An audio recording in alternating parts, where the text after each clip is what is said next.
here. I was worried it was gonna be cool. You got a nice name tag. I never got one. I'm gonna complain. I wonder what this is for.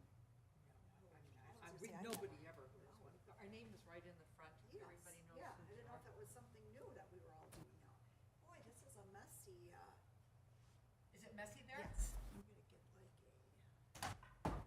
rag or something. Let's see what we got. I have to do the same thing. The way I work through things with myself. Gosh.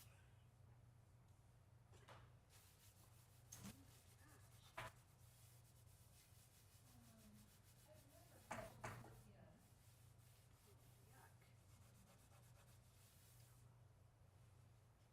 That's okay. You talk to yourself, I'll talk to myself. Okay. We'll all work. All right, what's up? Oh, this is a mess.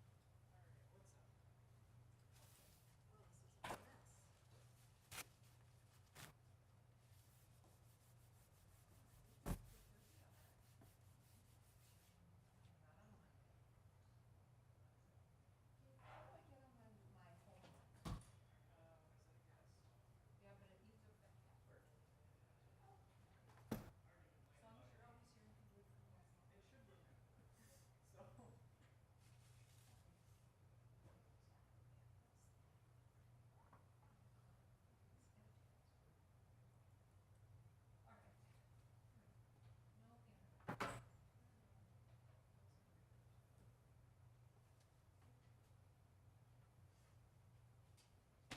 How are you? How are you doing?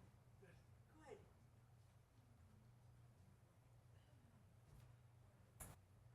Good. Let's see what we got going on I here. got a new hip. Exactly 1 week old. Boy, and you're getting around. Getting around a little bit. Yeah. Yeah. Huh? In lots and lots of pain, or Uh, is it as, have you had a knee? pardon? Have you had a knee done? No. No, I was wondering, is it like having a knee? The knees are first, actually. Okay. I think it'll be fine. It just takes a while. Yeah, yeah. And I'm so glad it's not something you can like, you don't have to worry about slipping Get out or a little bit. anything. And how are you? Good.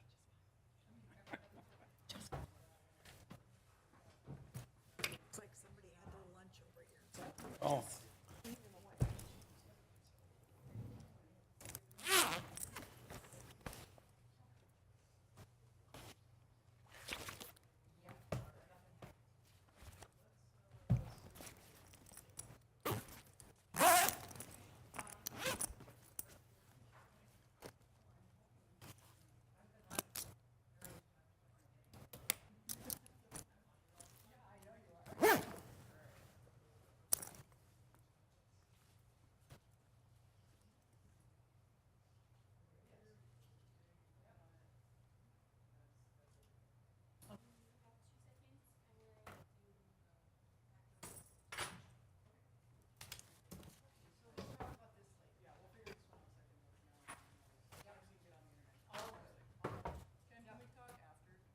I don't care. Whenever. Well, can we do it quick now? Here, I'll turn it on. Just tell me how to log in. Well, he's having trouble too. We're all having trouble. I'll be back up in 1 second. I have to go deal with something. Anything I can do for you? Having trouble logging in or getting on. You know, from the city website, I couldn't find the packet. I have to It go, may- Something's changed. something's changed. I had to go to what is published. Yeah. To I find, but yeah. like in the future, so whatever they did isn't.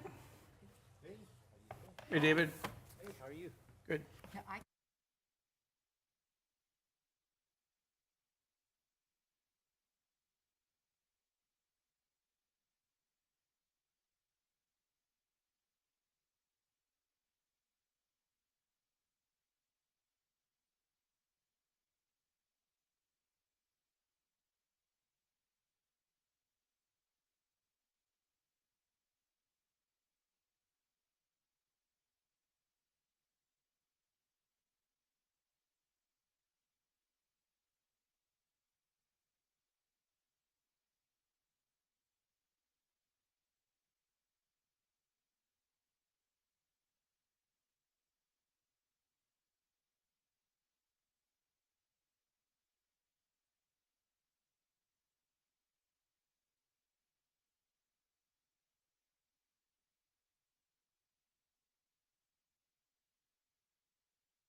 possible for this. Blind leading the blind here. Testing 1, 2. Oh, here, what? No, I had a half. Over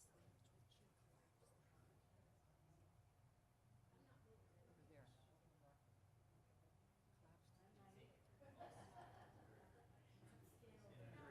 You know what? Why don't I just use this? Because I'm looking here at a moment when I'm close. All right, Chair, we are ready to start. We'll do our best with the technology. The microphones are the same as usual. Just press them on and they'll come on. Got it. Make sure they're green when you talk. And then we're going to proceed with printouts probably for a good portion of the meeting. Okay. Due to our issues. So we'll do our best. Okay. Okay, here we go. All right, I'll count you down and you can begin. Okay. And why don't you do a gavel quick? If everyone who's staying for the meeting would please take your seat. Thank you. All right, Chair, we are ready in 5, 4, 3, 2, 1. Thank you. Welcome to the Monday, March 11th, 2024 meeting of the Wayzata Planning Commission. I hereby call this meeting to order. My name is Larissa Stockton, and I'm the chair of the Planning Commission, and I have a few words about how we will participate in this evening's meeting. We have some hybrid meeting information. Meeting ID number is 883-8128-0483. Passcode is 992111. Members of the public may attend this Planning Commission meeting in person or watch and listen remotely by viewing the meeting on Channel 8 WCTV and the city's website at wayzata.org/WCTV. Public comment during the public forum and/or public hearing portions of the meeting may be provided in person at the meeting, in advance, or by logging into the Zoom call and raising your hand during the public hearing. When your name is called in the meeting, you'll be seen and heard in our council chambers and the cable channel. You'll be asked to unmute, and then you may begin your comment. All public comments must include your full name and your address. The city encourages comments or questions about the items on the agenda and, when possible, requests you submit them in advance by emailing publiccomment@wayzata.org, calling city staff at 952-404-5323, or mailing Wayzata City Hall at 600 Rice Street East, Wayzata, Minnesota 55391. Attention, public comment. Wonderful. Now that we've called the meeting to order, I'd like to take the roll. Dr. Emily Kemner, would you please do so? Yes. Commissioner Planton. Here. Commissioner Schwalbe. Here. Commissioner Sorensen. Here. Chair Stockton. Here. Commissioner Severson. Here. And Chair, please note that Commissioner Douglas and Elg are absent this evening. Wonderful. Thank you. All right. Well, next we're going to move on to tonight's meeting agenda. Does anybody have any questions or changes to the agenda this evening? Okay, if not, may I have a motion to approve the agenda as presented? So moved. Thank you, Commissioner Schwalbe. May I have a second? Second, Severson. Thank you, Commissioner Stevenson. Any further discussion? All those in favor, please say aye. Aye. Those opposed, nay. The ayes have it. The motion passes, and tonight's agenda is approved. Great. Now we're going to move on to the consent agenda. This evening's consent agenda consists of one item. We have the approval of meeting minutes and workshop minutes from January 8th, 2024. May I have well, first, does anyone have any questions or comments on any item from the consent agenda? Discussion? No? Great. Can I have a motion to approve the consent agenda as presented? So moved, Sorensen. Thank you, Commissioner Sorensen. May I have a second? Second, Schwalbe. Thank you, Commissioner Schwalbe. Further discussion? All those in favor say aye. Aye. Those opposed, nay. The ayes have it. The motion passes, and the consent agenda is approved. All right. Now we have the public hearing items. This evening we have two items on the public hearing. The first is to consider a development application for front, rear, and lake shore setback variances for in addition at 620 Bushway Road. And second, B, consider development application and adopt Planning Commission report and recommendation of approval for a medical clinic conditional use permit at 1905 Wayzata Boulevard East. Community Development Director Gellner, would you please walk us through this application? Yes, thank you, Chair. I will turn the presentation over to Planner Quarles this evening, and I'll just note that during the presentation, it's possible that we could lose signal. This is our first night with our new technology. If we lose signal on the screen, our commissioners have a copy of the presentation, and we have copies up on the desk here for anyone in the room as well, if needed. So thank you. Thank you. All right, No, you're not on. It's not super loud. Keep talking. okay. I can speak up for now. So our first application up for tonight is 620 Bushway Road. 3 sets of variances, front yard, rear yard, and lakeshore setback variances. Our owners are with us tonight, Gary and Karen Kurt, along with their representative Wade Schmidt and other members of the project team. The project is located on the south end of Bushway Road, just before we get to the causeway. It's not quite the last property, it's the property right before.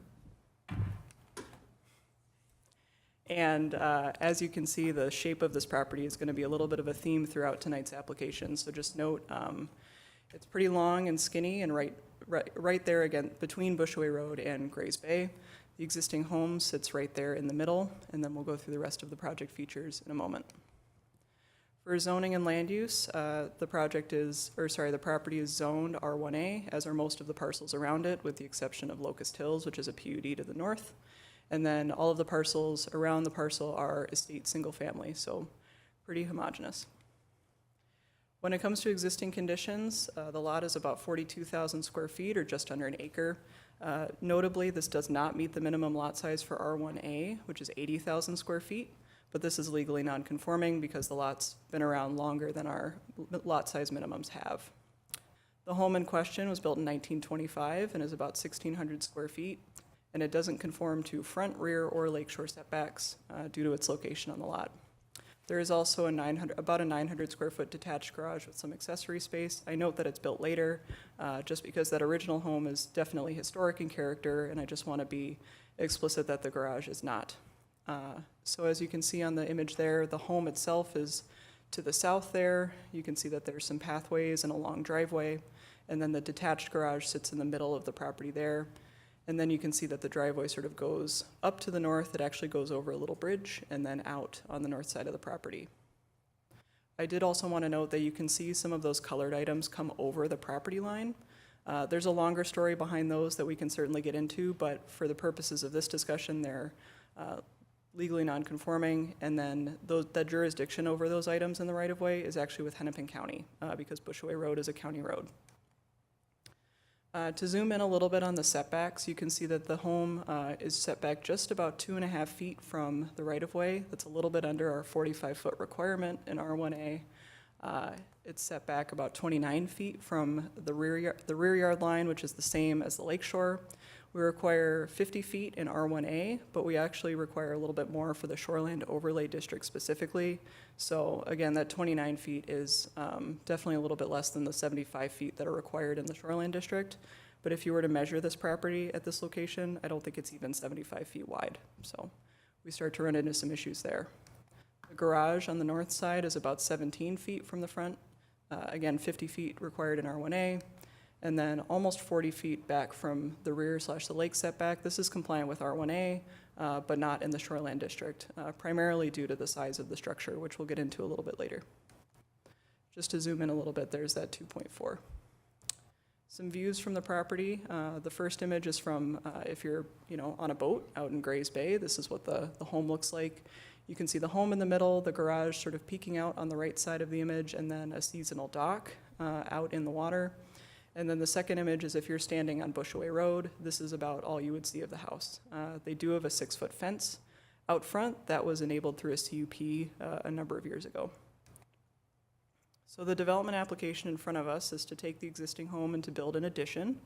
The applicants are also interested in building a new boathouse. In order to make room for that addition, they need to remove the detached garage.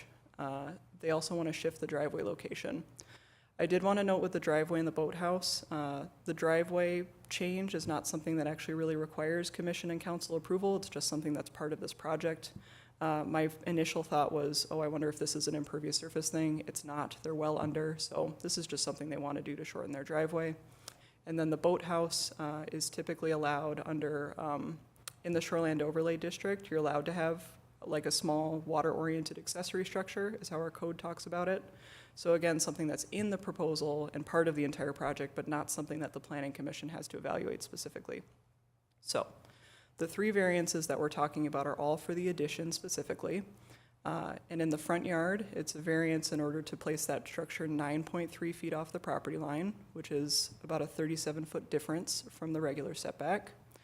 In the rear yard, it's to be able to place that structure about 25.5 feet from the rear property line, and that's instead of the rear yard setback of 50 feet in R1A and 75 feet in the Shoreland District. So, to go through what this actually looks like, if you look at the site plan image, you can see that the existing home sits the furthest to the south. It's sort of outlined in that dotted line. As you move north, you start to move into that addition, which is where the bulk of that new living space will be. There's also a garage as you head a little bit further north. So that garage will load in from the north on that new concrete pad there for the driveway. And then those two red tire track lines are where the new driveway would go. Before, just to note again, that driveway used to go over the bridge, which is in pink, and out towards the front of out towards the north end of the property. This would bring that much further to the south and shorten their driveway. And then that orange picture, that orange square there is the boathouse. And again, in the Shoreland Overlay District, you're allowed a boathouse of a certain size, and this does meet those requirements. In the renderings, to the left side, the top one, the house as it sits today is in the front, and then as you sort of go back and to the right, you can see that addition as it sort of lines up with the house there. And then the rendering on the lower portion is that view from Bushaway Road again. The house today is the furthest to the right, and then the addition sort of comes out to the left from there. I do want to note that this isn't actually what the addition would look like from Bushaway Road, again, because of that 6-foot fence. This is just, giving you an illustration of what that facade looks like. A couple more renderings for context. That first one is if you're, up above, you can see how that sort of ends up filling out that portion of the property a little bit better. You can see that boathouse sort of peeking out in the corner in the upper right. There's a call out of that one over on the site plan, so you can see it's within those boathouse regulations for size and height. You're not allowed a particularly big structure. And then that bottom rendering is, if you remember that image from the lake, it's about the same image. It's just got that addition sort of layered in, so you can see how people would be able to experience it from the lake if they were out in the bay. These are just for a little bit more context. You can see that, again, for that top image, the original house, I believe is on the, oh gosh, it's either on the left or the right side. It's on the left. And then the important thing to note with this is that the addition doesn't get any taller than the existing home. That's the main point of illustrating that. Some more details on the boathouse, and then that last one is just if you're standing on that driveway, on that concrete pad, that's what that garage would look like as you face directly south. So, as I mentioned, the home today is currently legally non-conforming, but if you're going to expand something, you need to get a variance. So what this ends up looking like is that proposed addition is is about 9 feet from that front yard, which is a little bit of an improvement for sure over that 2.5-foot front yard setback. They're not trying to match that, but they are holding sort of parallel to that front yard for the staying about 9 or 10 feet away the whole time. And then for the rear yard setback, about half of what the requirement is in R1A. And then in Shoreland, similar thing. I did want to note that the way that our setback rules are set up in the Shoreland District is that it's 75 feet or the line between two adjacent structures, whichever is greater. This has the effect of sort of pushing structures back from the lake over time as redevelopment happens. Here, if you draw that line between two adjacent structures, there's a little bit of a call out there, that red line, it's in the lake. So the greater is definitely the 75 feet. In terms of tree impacts, there are some removals proposed. They're driven by, you can see those black X's around the addition and the proposed garage, at least 2 that are impacted by changing where the driveway location is a little bit, and then a couple that are impacted by the boathouse specifically, whether that's because they're right next to the boathouse or because their root zone is going to be pretty impacted by the boathouse. That adds up to about 67 inches of heritage trees and about 115 inches of significant trees. But this is already a very heavily wooded lot. So the replacement plan here, it's a little probably tough to tell from the audience, but the replacement trees are shown in red. So they're sort of interspersed among the existing trees. Our forester has done a really good job of reviewing this and making sure that those species are going to be compatible with each other and they can sort of grow together. So they focus most of their plantings on this north forested portion of the lot, and then a couple more trees on the south end in that second call out, just to, I would assume, provide a little bit more screening. Like I said, there we go. If anyone wants a printout, they're right up here.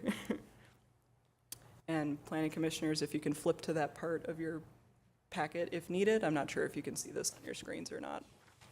So, again, for that tree replacement plan, the bulk of the plantings are in that existing forested area. I did want to note that this is a new replacement plan that we received March 8th on Friday. We had gotten an amended tree replacement plan earlier in the week that didn't make it into the packet, and then I had asked the applicant to put together something that was formatted a little bit more clearly. So what you have in both in the packet and in the presentation is the most current and the most easy to read version of that plan.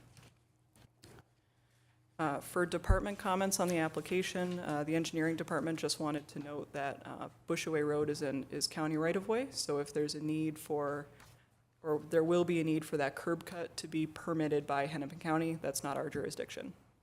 I have checked, if that curb cut isn't permitted for some reason or another, they're still good on impervious, so that's not necessarily essential to the project either.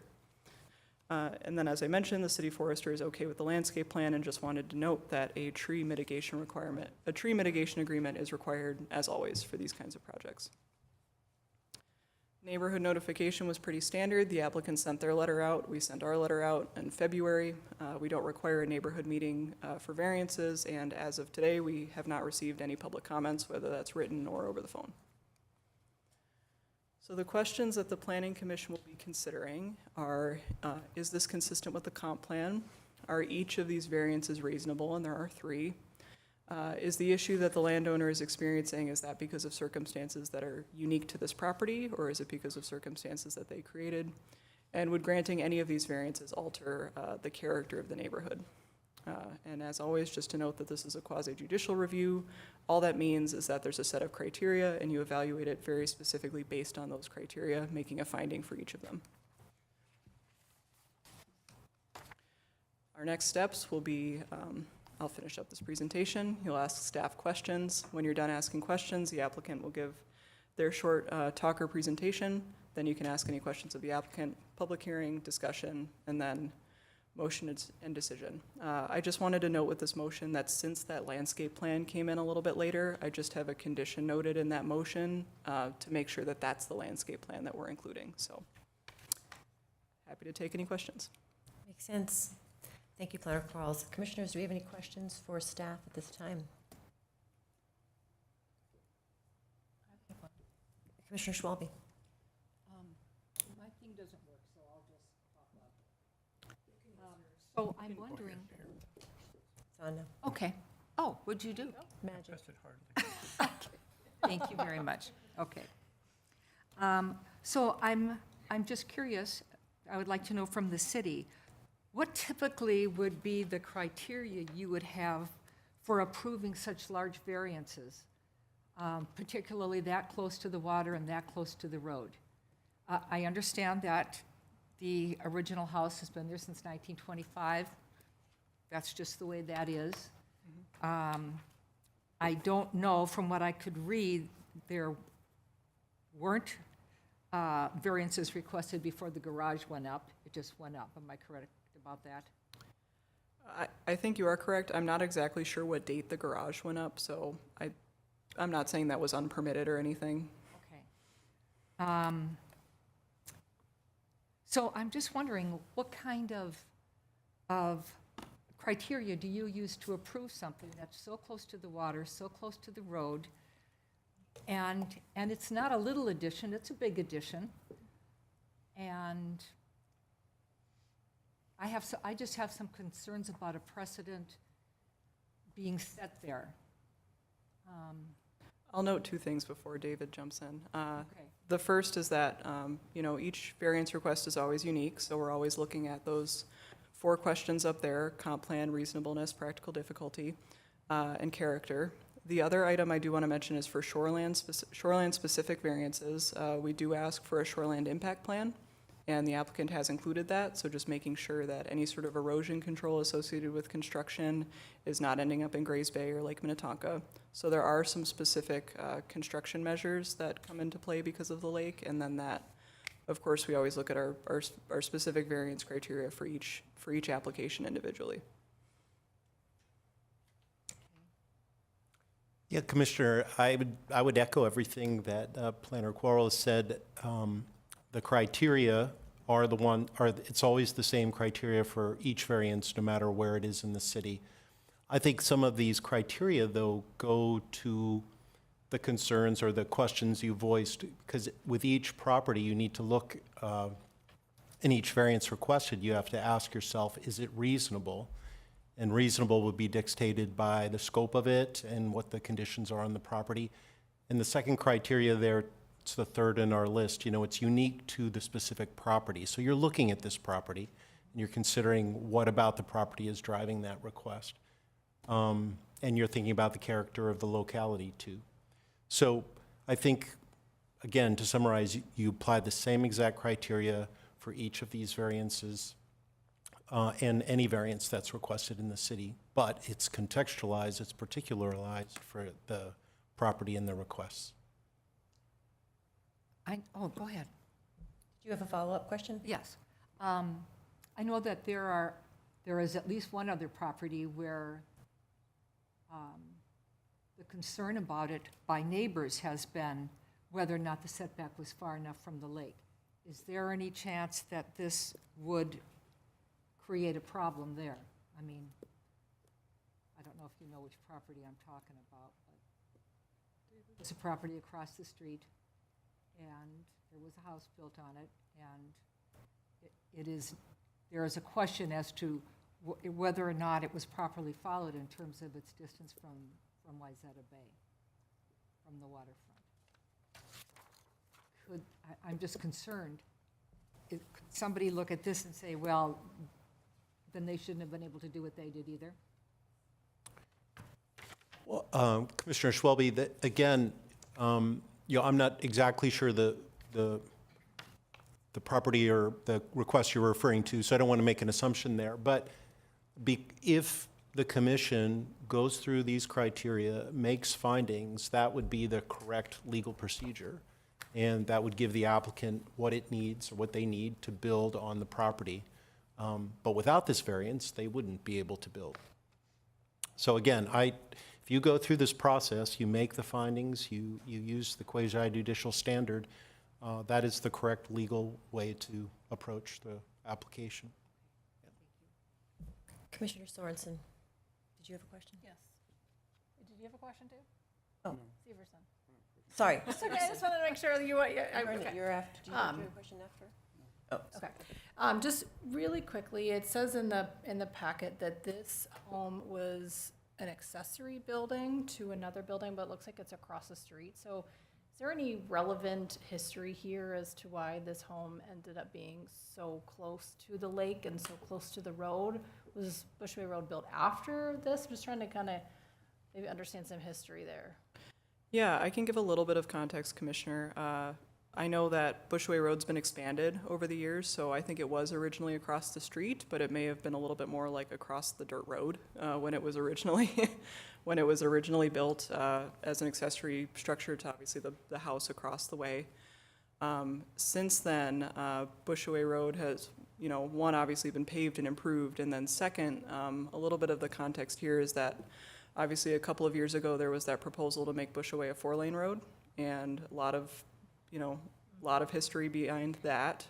But as we all may remember, Bushway did not end up becoming a 4-lane road. So there's a lot of excess right-of-way on either side of Bushaway now, maybe not, I don't know if Hennepin County would characterize it as excess, but roadway that's not necessarily paved or sort of part of it. And so that's part of why this home has sort of become a little bit closer to that property line than they would have been originally. That's part of why their fence is actually in the right-of-way, that fireplace encroachment is in the right-of-way, that driveway goes over into the right-of-way. My understanding is that because of those Bushaway Road acquisitions, moving the right-of-way line out, that's part of how it got so close. So I think originally there was a little bit more breathing room, and now there's not. Okay, thank you. Thank you. If there's no further questions, any further questions? Okay, great. Thank you, staff. At this time, we'd like to invite the applicant to come forward and address the commission. Please state your name and address for the record, and your role if you're an advisor or any other part of the team. And if you could, please keep your presentation to around 10 minutes. Thank you very much. Oh, awesome. Sure. I'm Tom Rauscher with Rauscher & Associates. We are the design team. It looks there's some feedback going on. Can I just speak without this or not? With the feedback that's going, how's that? I would, even if there's a little feedback, I would stick with it. That makes it easier for us Okay. to take minutes later.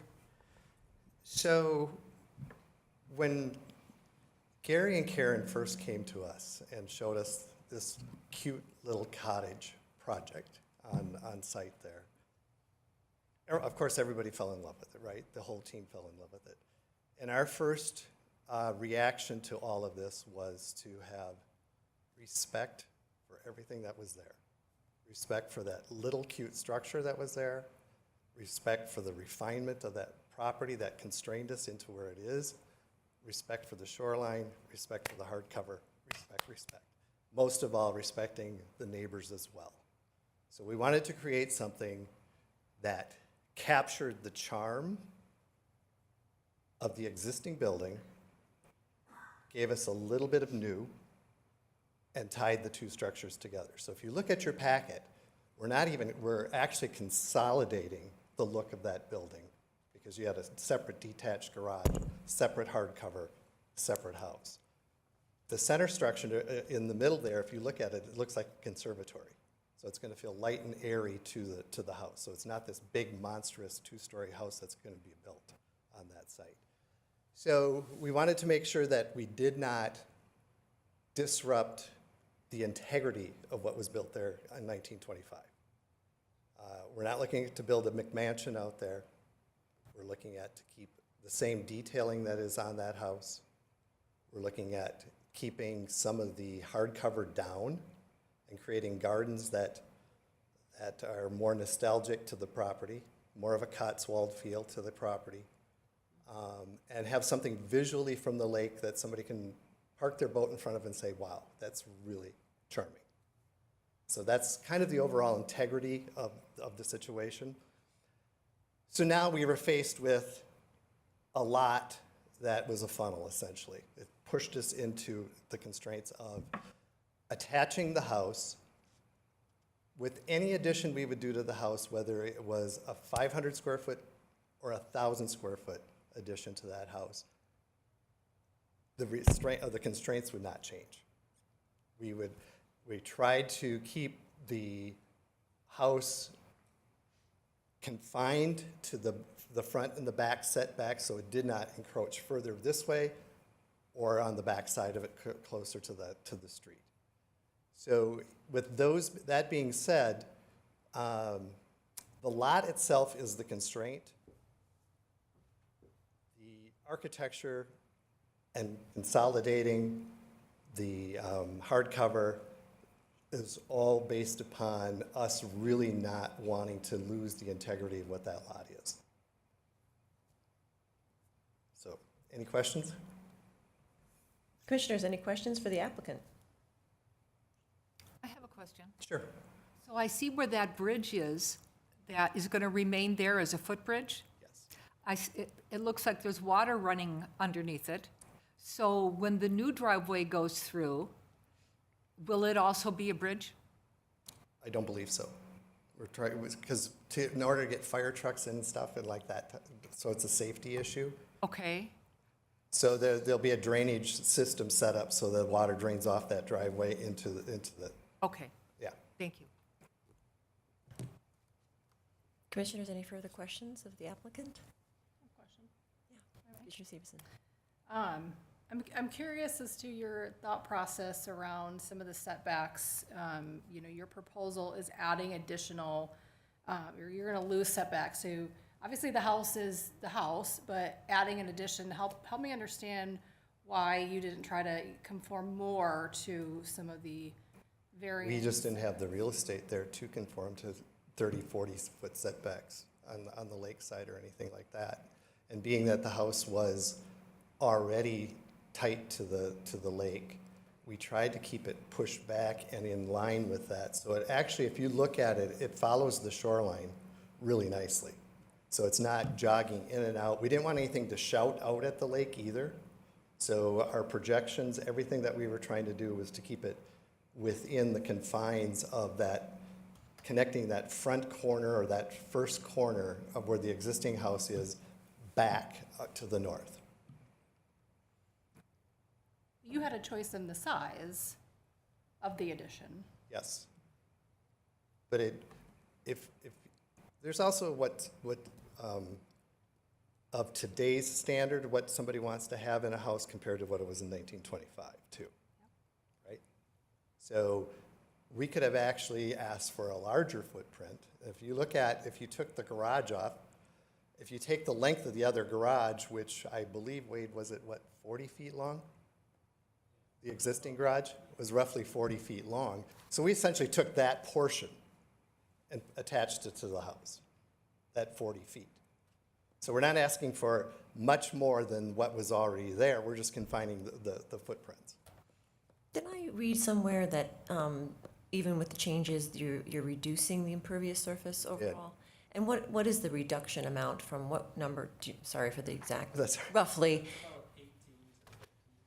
Can you repeat what he said so they It can? went hear from 18% to 15%. a Okay, so 3%. even with the addition and all that, you've actually managed to have less impervious surface? Correct. And that was done purposely to create more garden effects and less hard surface and keep the charm. Can you give us a little idea of what is going to be in each one of these sections, the existing house and the proposed addition? Sure, and absolutely. Also above the If you want garage? to zero in on the bottom picture, take a look at the bottom picture. If you look at the far left, which is the existing living room, is now become would be a master suite on the main floor. Given what is being built today and the age group that everybody's in, and the clients are in, they wanted a main floor master suite. Then the next, to the right of that, is kind of a little bit of a library study office area. And then the center section that looks like the conservatory, that's actually the kitchen and the great room. And then off to the right is a small screen porch, which actually becomes your front porch, entryway, foyer area. And then there's the garage, mudroom, those types of things. What is above the current house is was the existing master suite, or I should say primary suite. And that is going to become a guest suite. And we're duplicating another suite above the garage, which will become Gary's man cave, library. So it'll be, what, a 3-bedroom? Yes. Right now, it's a 1-bedroom house with a tiny, tiny, tiny, tiny, tiny kitchen.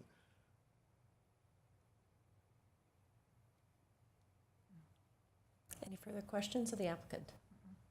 No, thank you. All right, thank you Thank very you. much. Appreciate that.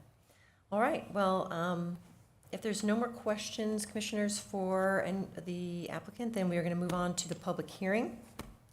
And before I do so, I am going to go over a few comments.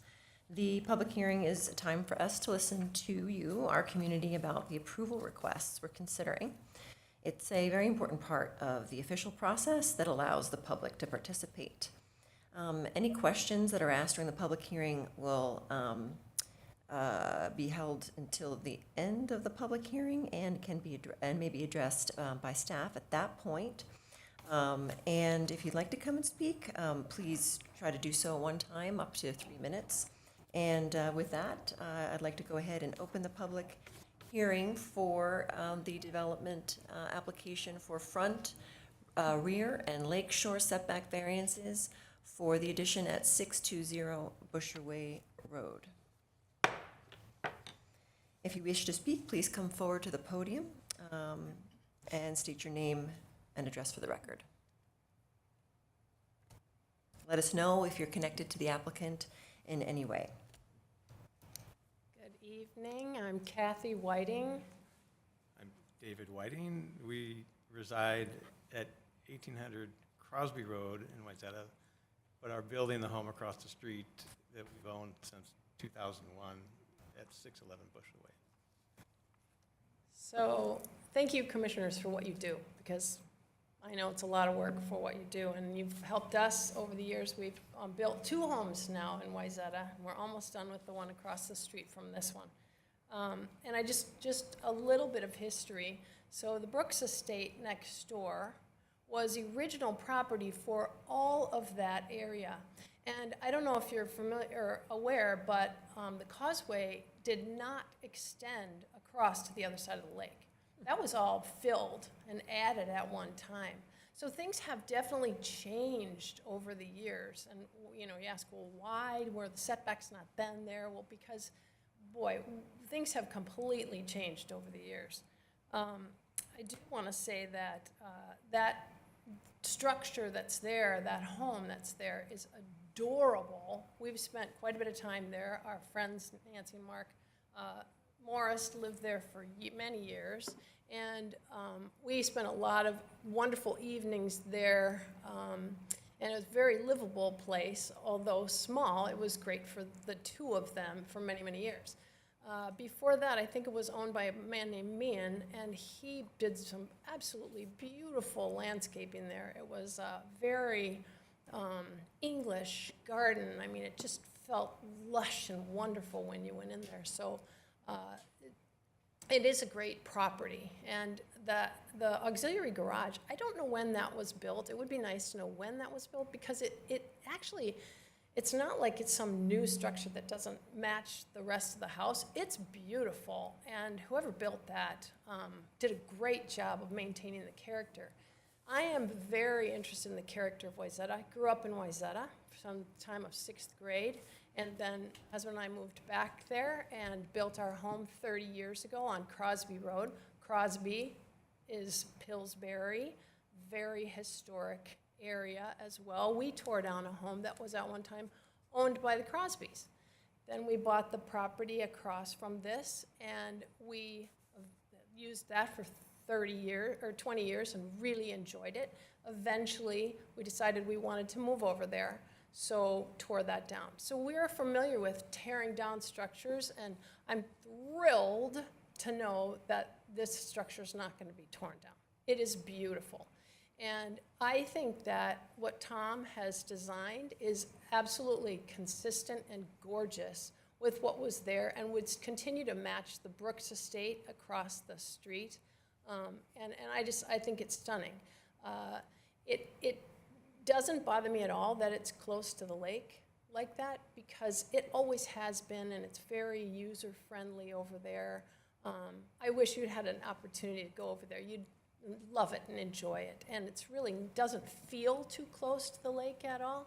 I understand what you're talking about, because I think there is still legal proceedings happening with the property that you were talking about. I'm pretty sure those proceedings are still happening over the setback issue that was granted by Wayzata, and there's still problems with that. So I do think it's important to look at that on your side.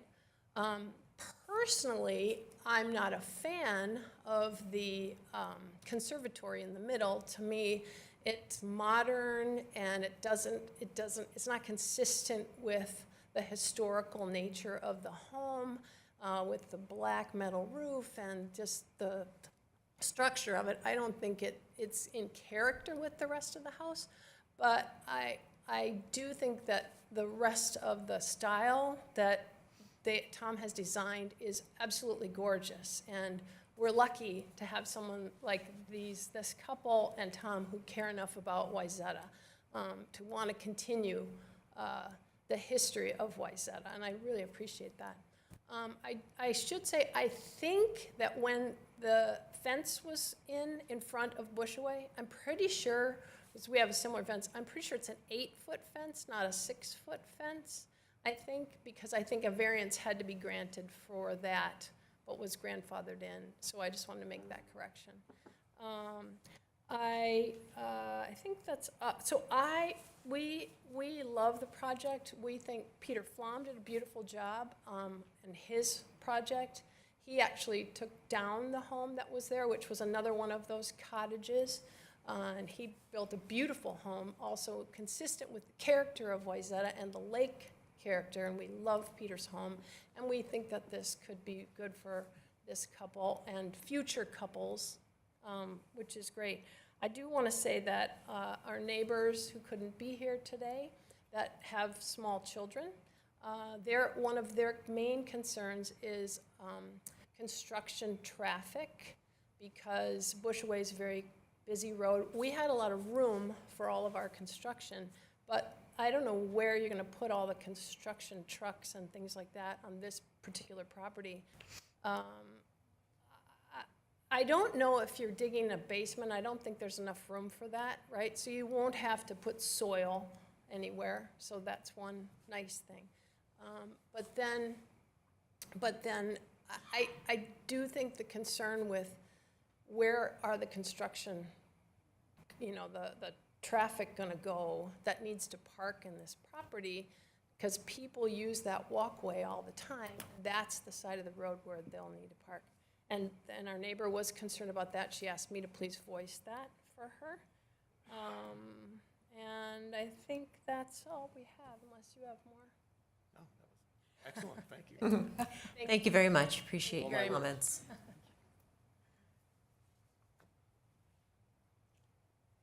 Are there any other members of the public who'd like to come and speak? Please.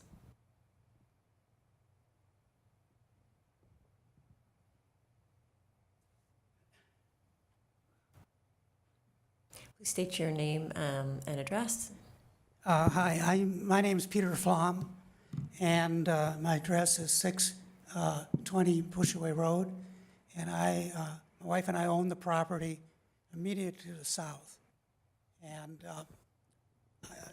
just as background, I was born and raised in Wayzata, lived here all my life, had a business in Wayzata, built 3 office buildings in Wayzata, and have lived in this community my entire life and owned homes in Wayzata my entire life. I've been lucky, and we lived on the lake. And the first thing I wanted to point out, Kathy sort of mentioned it, this little house is sort of a landmark. Most of us knew it as a mushroom house on the lake. And I guarantee anybody who's lived on the lake knows this house and has treasured this house because of the setting and the incredible landscaping and just the little structure itself. My first reaction is I am very much in favor of what they're doing. Literally, there's only 2 people who are really affected, the house to the north and us. And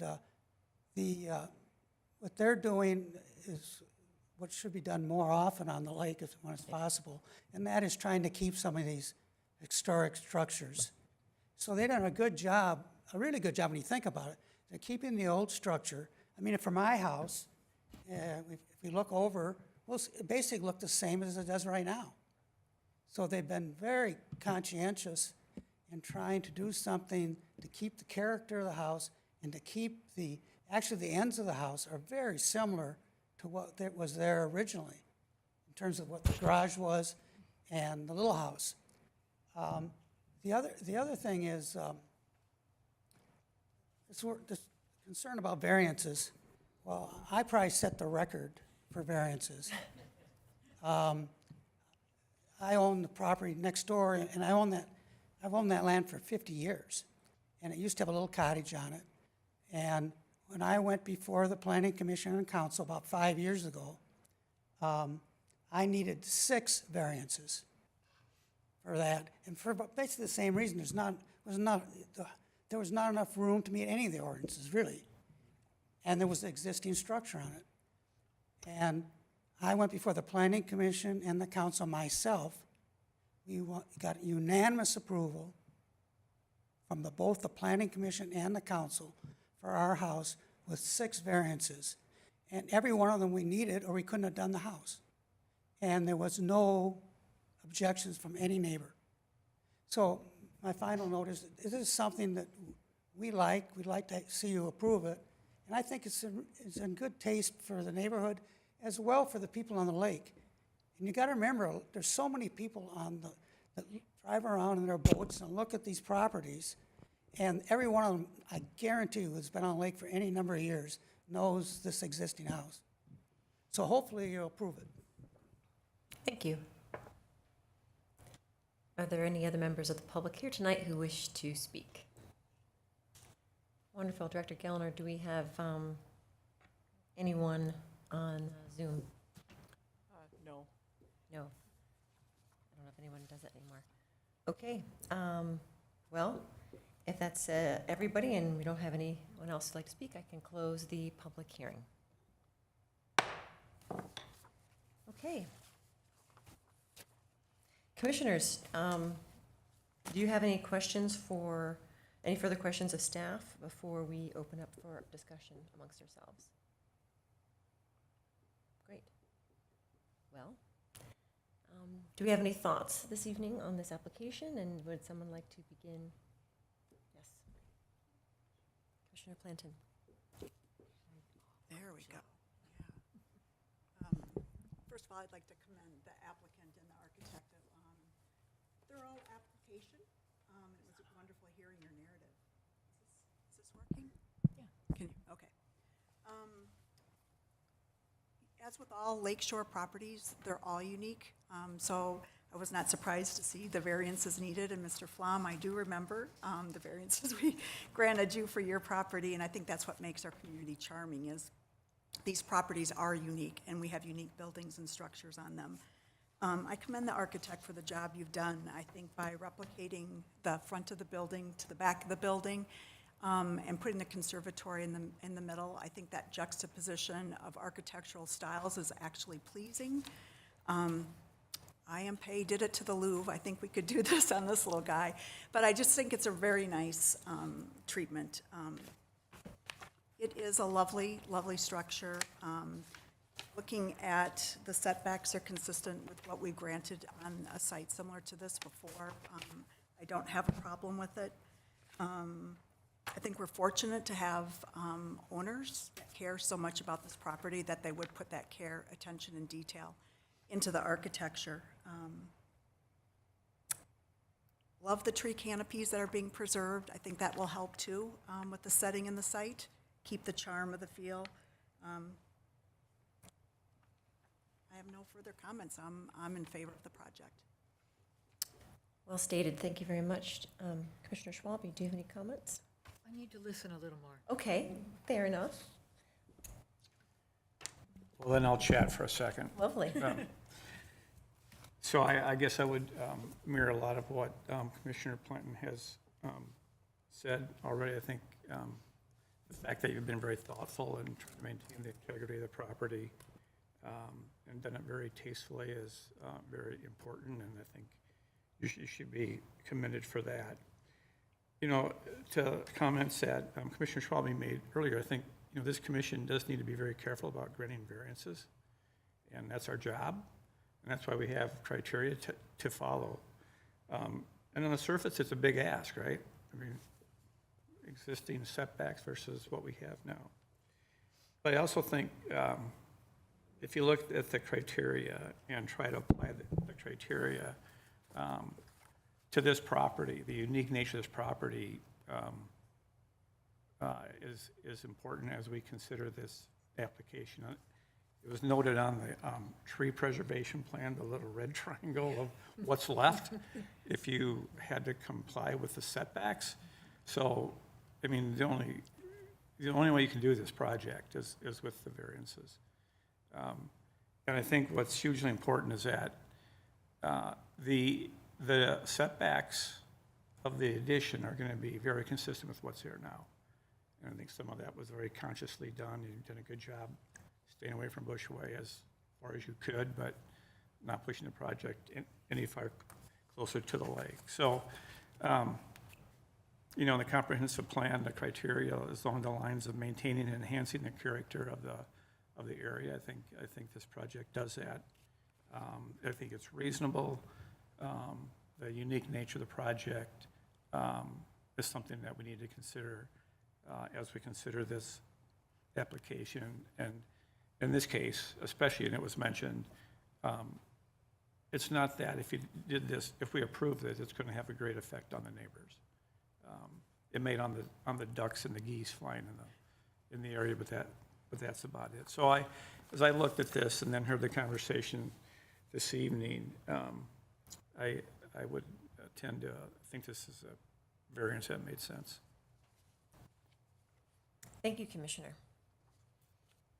Let me share my thoughts. Yes, please. I'm a little more torn on this one.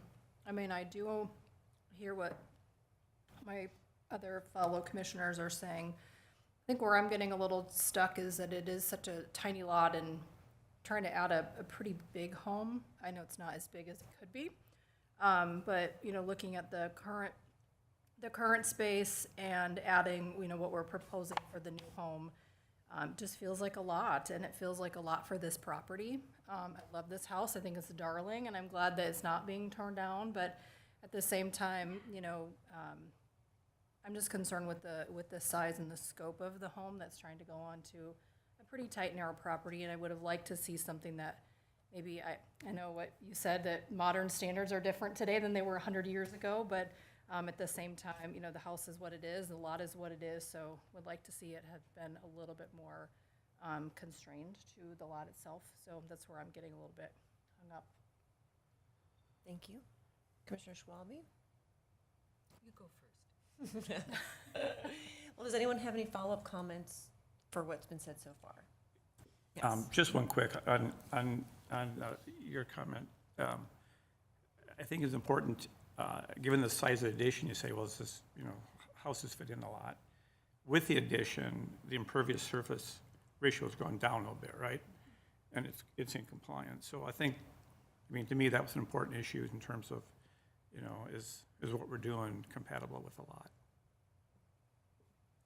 Yeah. Thanks for bringing that up again. That was a question I had for the applicant, which, you know, sort of when you're kind of hemming and hawing between these sort of what could be perceived to be subjective aspects of home size requirements for modern day, and then the impact on the shoreline, and, you know, impervious surface is a real important factor for me because, you know, really that's one of the biggest impacts, right? Because it's the rainwater and all these kinds of things. And so, you know, I think that, you know, it's very, very obvious to me how well the project conforms to, or tries to marry the existing structures. And I've actually kind of poked my nose into that property years ago and just see what this interesting bridge was. And maybe that was door knocking during my council run, I don't know. But the property is, you know, it's very unique, and it sits in a very unique spot next to a property south of it that had done something very similar already, and from just visual assessment, you know, supersedes, as the owner said, even pushes those variances in it even more so.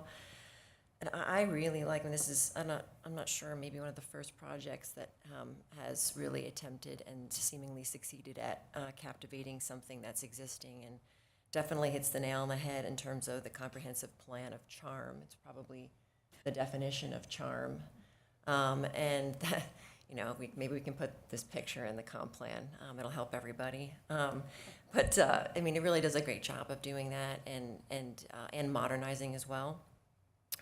And the property does have existing constraints, which are unique to what it is, given the roadway and everything. I'm not sure how, I mean, there's definitely ways that I could have seen it be less considerate, for sure. I think it's done a very good job of being considerate, and it's really nice to not have to work the project backwards into something that actually is reasonable, and maybe kind of recognize that this coming forward is, to me, appears very reasonable, and also honoring the traditions and the charm and the character, the existing lines, while combining it. I mean, basically just adding them together to form the necessary required living space.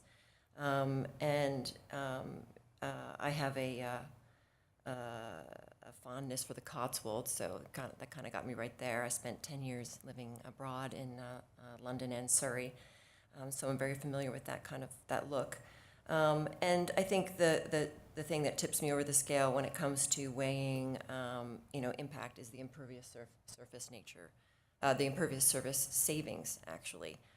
So yeah, those are my thoughts. So I would be in favor of the project, but I'm welcoming anyone who has something to follow up on what I've said. Okay.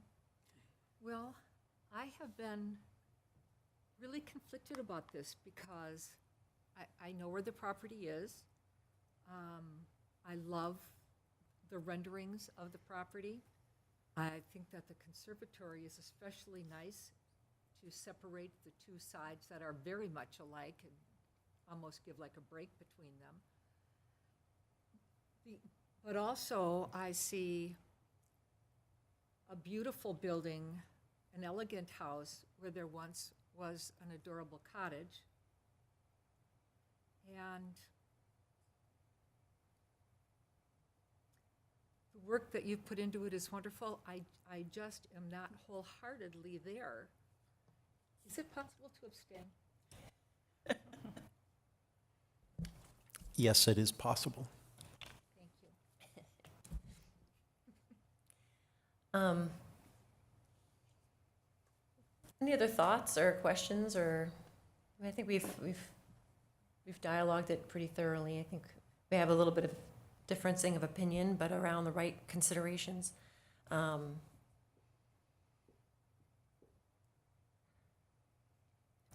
I'm Commissioner Schwalbe, I'm curious as to what you're conflicted about.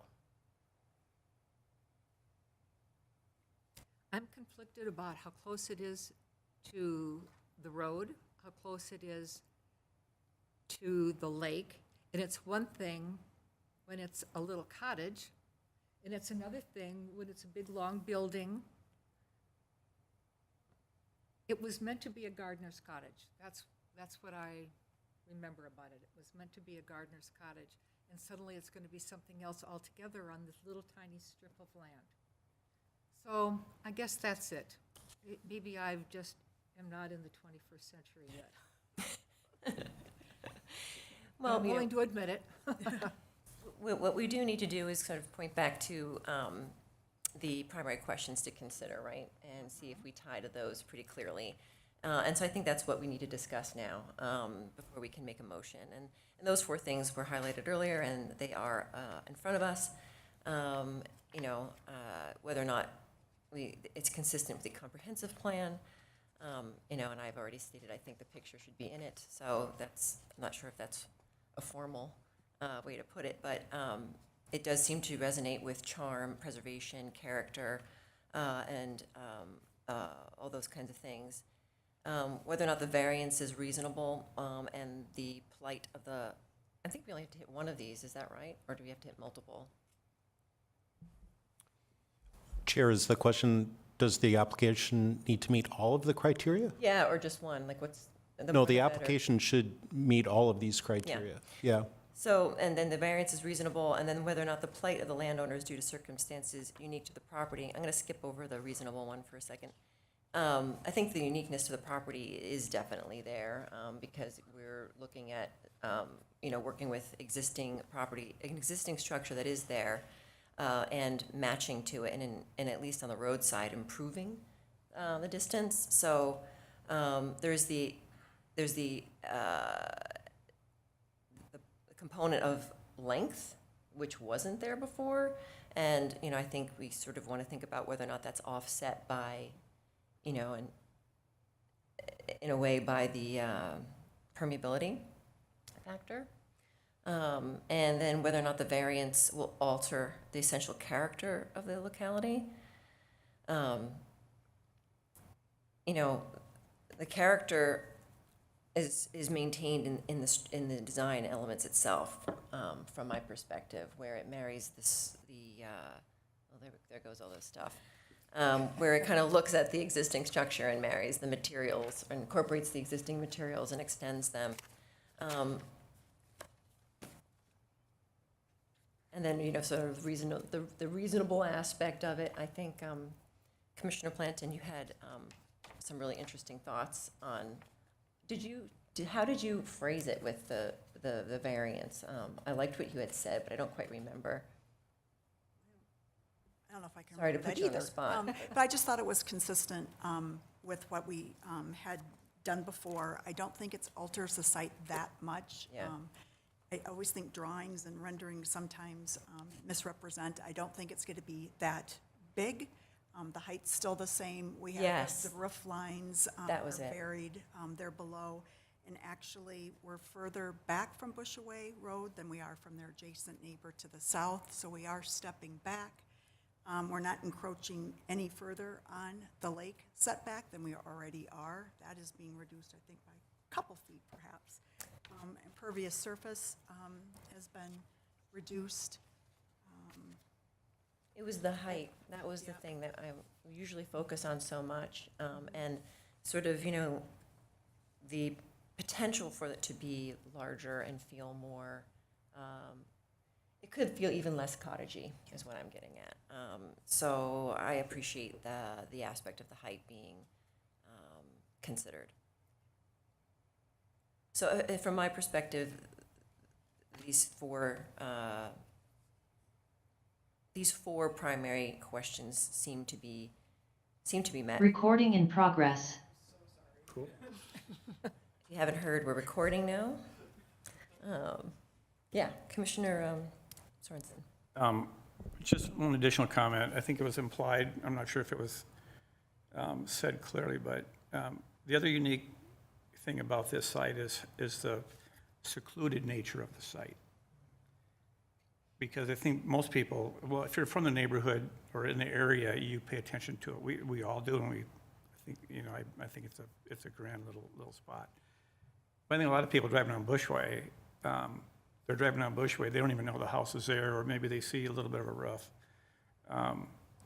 And because it is that situation, the impact of what happens here, I think, is going to be very minimal to anyone. We heard from the property owners to the south, and even though the house is going to get bigger along Bushaway, it is compliant with the impervious surface ratio issue. And to me, it just seemed another unique aspect of this site is how secluded and out of your eyesight this project is to really anyone. Yeah, I think that could tie to the second question to consider, right? The reasonableness, right? The impact feels low in that respect.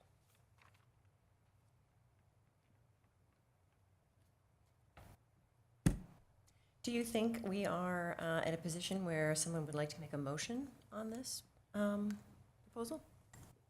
Chair, I just have one note. Is my microphone working? I can't quite tell. No. Okay. So before you take a motion, I just wanted to make a recommendation on when to abstain. Typically, we recommend an abstention if you have a clear conflict of interest that you've discussed with our city attorney. I don't believe that is the case this evening. And then another reason for an abstention would be that you feel that you lack sufficient information to make a decision. So there's like a clear piece of information that you're lacking that wouldn't allow you to really make a decision. Otherwise, I would say that I would recommend that all commissioners make an approval or denial decision this evening. If you don't feel it meets the criteria, a denial would be appropriate in this case. That's my recommendation. Thanks. So then we're all voting. Okay. Chair Planton, did you, I'm going into history. I'd be happy to make a motion. Thank you. Okay. I'd like to direct staff to prepare a draft planning commission report and recommendation recommending approval of the application for review and adoption at the next planning commission meeting with the condition of the updated tree plan, tree replacement plan submitted on March 8th, and that would be included in the application. Wonderful. Thank you. May I have, it's been like 3 months since we've had a meeting. May I have a second on that? Is that right? Yes. Thank you. Second, Schwalbe.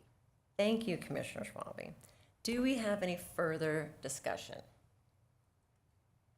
Okay. Chair, I just say, to echo what Director Gellner said, because I think I answered Commissioner Schwalbe very briefly, the record will reflect the concerns and the feedback from each commissioner. So as you do vote, the council will bear in mind that the council will understand the rationale behind your votes, and the report and recommendation will reflect, if this motion passes, all of the findings that you articulated that would support a recommendation of approval. Okay. Thank you for clarifying. I appreciate that. I think we potentially should do a roll call vote. Director Gellner, would you please? Yes, I'll begin on this side of the table. Commissioner Planton? Aye or nay? Commissioner Schwalbe? Aye. Commissioner Sorensen? Aye. Chair Stockton? Aye. Commissioner Severson? Nay. Okay, thank you, everybody. The ayes have it. The motion passes, and the draft report and recommendation will be on the consent agenda at our next meeting. And after adoption, we'll go on to City Council for further consideration. Again, thank you to the applicant, the staff, and members of the public for participating in tonight's meeting.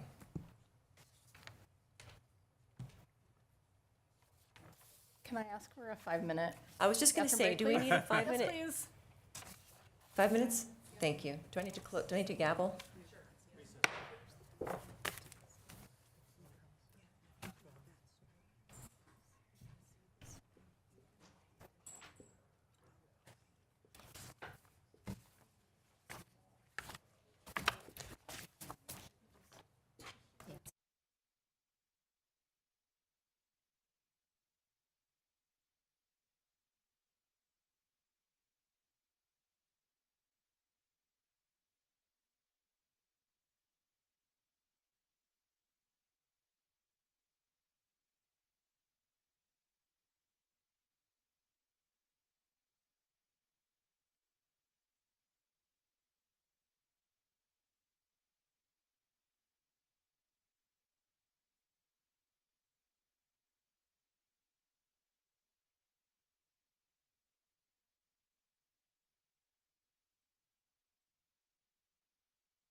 Okay.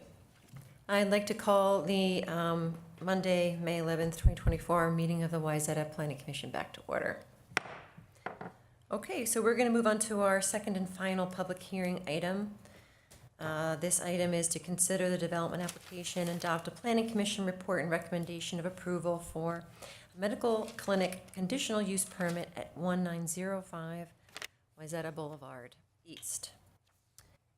Community Development Director Gellner, can you please walk us through the application? Or Planner Quarles? My title is shorter. Perfect, I think I'll just say that from now on. Sometimes. Our second application of the evening is at 1905 Wayzata Boulevard East. It's a conditional use permit for a medical clinic. The owner of the property is CWE LLC. Our applicant is Phil Ecker with Ecker Dermatology, and the applicant's representative throughout this process has been Megan Rogers with the firm Larkin Hoffman. The project is located on the east side of town on Wayzata Boulevard, north of Highway 12. And this will come up a couple of times, but this is 3 buildings on one parcel. The 1905 building specifically is that building in the rear there. When it comes to zoning and land use, you can see that both the 1905 parcel and the 1909 parcel to the east are both zoned PUD. It's because they're part of the same PUD, and then a variety of land uses around it. And then you can see that they're both guided mixed-use commercial residential, as are a lot of the parcels along Wayzata Boulevard, with some residential neighborhood to the northwest. For existing conditions, there's almost 100,000 square feet of total office space across all 3 buildings. It's mostly office tenants, but for the purposes of this application, there are 2 medical tenants existing. One is just under 1,000 square feet, and the other is about 3,000 square feet. In the 1905 building specifically, there's about 36,000 square feet of total office space, and as of the last month, it's about 21% vacant right now. Just for a quick street view, the first picture is of the 1905 building. It's from, if you're standing in the parking lot, sort of on the inside of the parcel. The second is not of the 1905 building, but it's of that front building in the arrangement, and they really all look the same. The part where it gets a little tricky for this one is the prior entitlements. So this PUD originally was created in 1997 and included, like I said, both of those parcels, the one that has 3 buildings on it and then the little building next to it, both are office. At that time, that was when Ordinance 591 came into effect, and what that does for this PUD is all of our PUDs sort of say what uses are allowed in them. You've seen applications prior to this where we've maybe tied it to a specific zoning district. The way that they did it in 97 for this one was that they actually copy-pasted all of the uses from the C3 district, allowed conditional, the whole deal.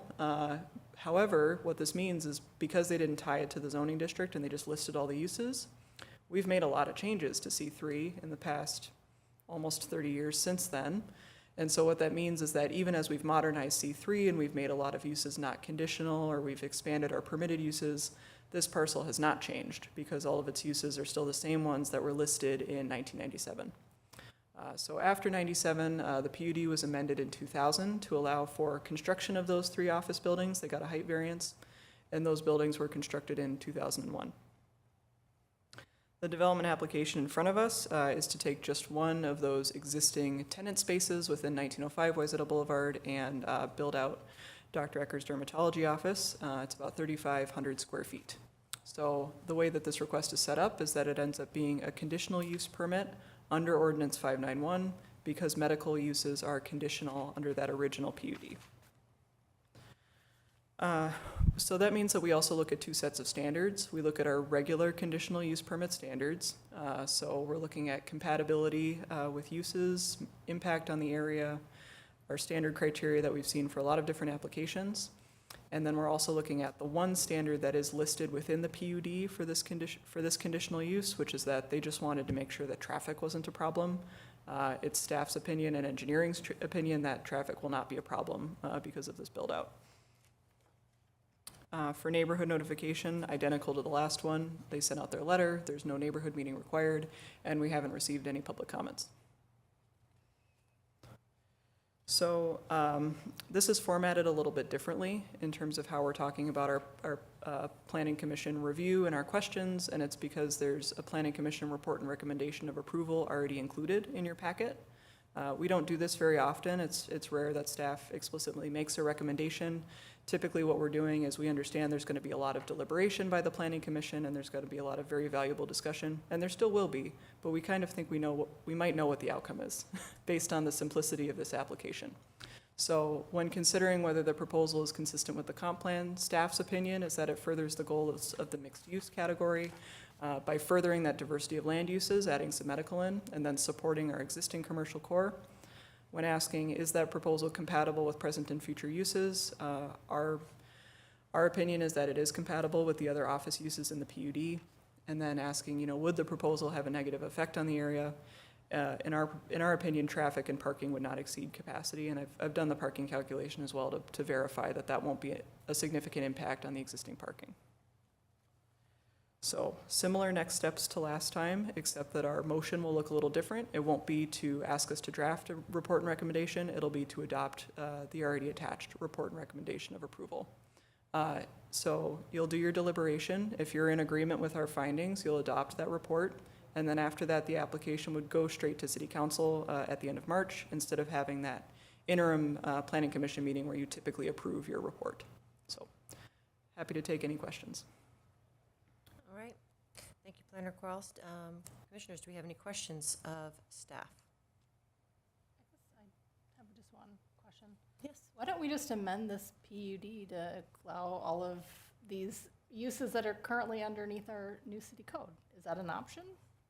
It is an option for the property owner to go through. Okay. Staff wouldn't initiate that I process. That would be for the property owner. Okay, thank you. All right, well, that was a good question. Okay, so I think at this time, thank you, staff. I think at this time, we'd like to invite the applicant to come and speak to the commission. Please state your name and address, and what your role is, if you're an advisor or any other part of the team. Thank you. Absolutely. Good evening, Madam Chair, members of the Planning Commission. My name is Megan Rogers, and I'm an attorney with Larkin Hoffman. Our address is 8300 Norman Center Boulevard in Bloomington, Minnesota. And I'm here on behalf of Dr. Ecker, who is here as well as Continental Properties, and Pam Snyder is the property manager at this office complex. Your planners and community development director have done an excellent job of explaining the sort of how we got here of this. And I think that to your question, Commissioner Severson, we would be interested in coming back forward for a PUD approval to make those uses consistent with the C3. However, Dr. Ecker has a timeline for opening this project, hopefully later this spring, subject to your approval. And the timeline for a CUP approval more matched his needs for opening the clinic. And so we wanted to make sure that Dr. Ecker was able to open, work on his build out, and then bring forward a more cohesive conversation about how this property functions in the future. So we very much appreciate all the work that staff has done to review the long entitlement history for this project. There have been previously medical uses within the space. They have not had traffic impacts to the surrounding area. This is a great opportunity to diversify the type of office uses that are utilized at this property. And lastly, I'll also just say that we think this is a great opportunity for the Planning Commission and the City Council to support these more intensive, traffic-intensive uses in this area of your commercial corridor as compared to other already existing developed areas as you get down towards the lake.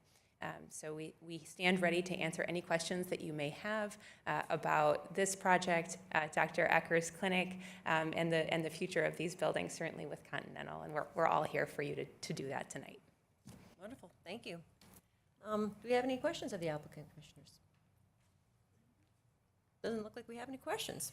Well, thank you. That was very succinct. Okay, well, now we do need to do a public hearing. So before I begin, I'll make some comments once again. The public hearing is a time for us to listen to the community about the approval requests considering.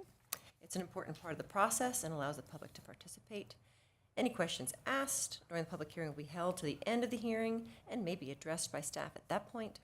With that said, I'll now open the public hearing on consider the development application and adopt planning commission report and recommendation of approval for the medical clinic conditional use permit at 1905 Wayzata Boulevard East. Okay, are there any members of the public here tonight? And is there anybody on Zoom? No, Chair, there is not. Okay, so if there's nobody here who'd like to speak, then I shall close the public hearing. That was nice. Confident. Good job. Authority. Okay, great. All right, well, commissioners, do we have any further questions of staff or the applicant at this point before we think about dialoguing about this application? Great, well then, I'd like to now open it up for discussion amongst the commissioners. I think it's an easy yes for me. Clearly within the comp guidelines, it's just that this poor little PUD doesn't have the most up-to-date information, so it's fine. I mean, I think it's a great use and it's probably a great place for your practice, and yeah, I'm definitely in favor of this. Any of the commissioners like to add some comment? I totally agree with her. I read it, I didn't have a moment's, oh my gosh, I don't see how this could work. I agree with the staff that it should be approved, and I actually am in that neighborhood a little bit, seeing another business in that grouping. And it is never too crowded, there are never too many cars, it's always available. It's a perfect location for a clinic, I think. Anyone else have any thoughts to add? Yes? I'll just add a quick one. I think the staff did a nice job kind of laying out what this is all about. And I'm completely in concurrence with the recommendations. More good news coming? Anyone? No, I mean, I actually would welcome the applicant to come back with, to us with the whole, update your whole PUD, so we don't have to go through this process and maybe delay another project coming in. Commissioner Planton? I agree. I agree. Yes. I am going to also agree and keep it simple because I agree with all the points here made, and they're all 100%, even actually going to that location and finding it very open and available myself. So, okay. So it sounds like we have consensus. Can someone put together a motion to direct staff to prepare a draft report and recommendation for this proposal? Uh-oh. What are you going to say? Yeah, Chair, as noted, this one's a little different, so this Oh. would be to adopt a report and recommendation yes. of Oh, approval, sorry. right? So if someone wants to make the motion, it's there on the screen. I can do that. Oh, Commissioner Schwalbe, please. I recommend that, or I make a motion to adopt the report and recommendation of approval of conditional use permit for a medical clinic at 1905 Wayzata Boulevard East. Thank you, Commissioner Schwalbe. May I have a second? Second. Thank you, Commissioner Planton. Any further discussion? Okay, all those in favor, please say aye. Aye. Those opposed, nay. The ayes have it. The motion passes. And now, I don't even know what I'm going to read now. Yeah, Madam Chair, this will That will go go straight right to to City council. Council. Yes, Yep. okay, so And that's- be on, I think, the next council meeting agenda. Yes. Okay, perfect. Okay, well then, thank you. Thank you to the Thank you. applicant, staff, for that very thorough application, and 0 members of the public for participating.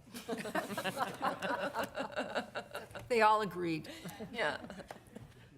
Great, okay, so now we can move on to other items. Oh, there's another item. Yes, we're not done yet. Okay. Don't get too- Okay, so the other items are 2 items. We have review of development activities, Thanks. and B, the planning commission meeting schedule. Director Gellner. I have nothing new to report this evening for you. So no new development applications that are considered complete at this time. We have a few that are working on finalizing some items. So I'm not sure what our next meeting schedule will look like. I will email you very soon to determine. I do have 3 absences on April 8th, and I generally feel uncomfortable with hosting a meeting with only a quorum available. So I'm hesitant to schedule that meeting on April 8th, knowing I have 3 absent right now. So I'll confirm all of that as soon as possible. If you need to know right away, please just contact me directly if you need clarity on when meetings are And scheduled. I will send you a text that I will not be here on the 22nd of April. Okay, thank you. Yes, I appreciate that. So I don't forget that. So I think just continue following your calendar that's in your packets there. We'll make a change to the liaison schedule. The April dates were off by a week, so we'll get that fixed. That applies to Chair Stockton and Commissioner Douglas. And every time we deem an application complete, it's put into our Wyzetta Weekly, those Friday emails, and then all the plans are posted to the city website. So just so you know if you're talking to someone who's interested in knowing when a plan is available for viewing. And that's it, One more Chair. thing. and- Yes. What should we do about our iPads not properly working with the new system? Yeah, so we can, you can stay after tonight, we can talk about it, or else we'll make a plan maybe before the next meeting, or you could come into City Hall, like, for one-on-one time with Planner Quarles as needed. We can also talk to IT if needed. I had to reset my Wi-Fi. Like, I had to go in and select the guest Wi-Fi, and then it connected me. It didn't automatically connect. Yeah, we can check And I even put that in, but still, the okay. page froze and it wouldn't Oh. move. I don't know Yeah. what that's about. So we're happy to help you with that afterward. You want to do it now, or would you rather go? Look, we're going to finish the meeting first, and then we're going to.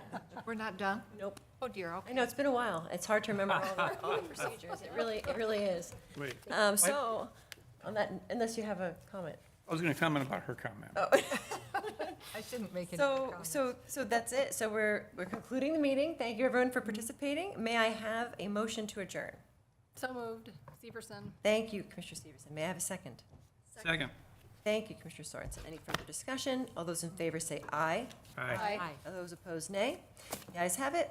Motion passes, and the Monday, March 11th, 2024, was at a planning commission meeting, is now